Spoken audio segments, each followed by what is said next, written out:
Hello friends, welcome back. இன்றைக்கி வீடியோவில் chilli garlic oil ஈஸியாக எப்படி செய்கிறதுன்னு பார்க்கலாம். ஒரு 15லேருந்து 20 காஞ்ச மிளகாவை கொஞ்சம் காய வச்சுட்டு இந்த மாதிரி 1-2 க்ரஷ் பண்ணி எடுத்துக்கோங்க.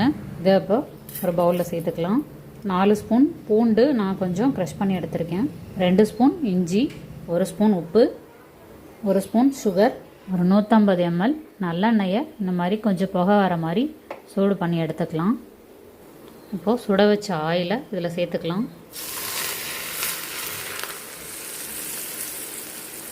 இப்போ இது எல்லாத்தையும் சேர்த்து நல்லா மிக்ஸ் பண்ணி எடுத்துக்கலாம். இது ஆறினோடனே இந்த மாதிரி ஈரம் இல்லாத கிளாஸ் கண்டெய்னரில் ஸ்டோர் பண்ணிங்கன்னா 6 மாதத்துக்கு கூட நீங்கள் வெளியில் வச்சே யூஸ் பண்ணலாம், கெட்டு போகாது உங்களுக்கு. அதே மாதிரி இது எதுக்கு யூஸ் பண்ணலான்னா சூப்புக்கு யூஸ் பண்ணலாம். சேஷான் நூடுல்ஸு, சேஷான் ஃப்ரைட் ரைஸு, பாஸ்தா, அந்த மாதிரி சைனீஸ் டிஷ்ஷஸ் எல்லாத்துக்குமே இதை யூஸ் பண்ணலாம். ஒன்றுமே இல்லையா, நீங்கள் ஹாஸ்டலில் இருக்கீங்கன்னா இதை ரெடி பண்ணி வச்சுக்கிட்டிங்கன்னா உங்களுக்கு சாதத்தில் கூட இதை போட்டு பிசைஞ்சு சாப்பிட்லாம். அவ்வளோ டேஸ்ட் குவாலிட்டியாக இருக்கும். ஈஸியான மெத்தடில் போட்டிருக்கேன். கண்டிப்பாக நீங்களும் ட்ரை பண்ணி பாருங்கள். Thank you friends.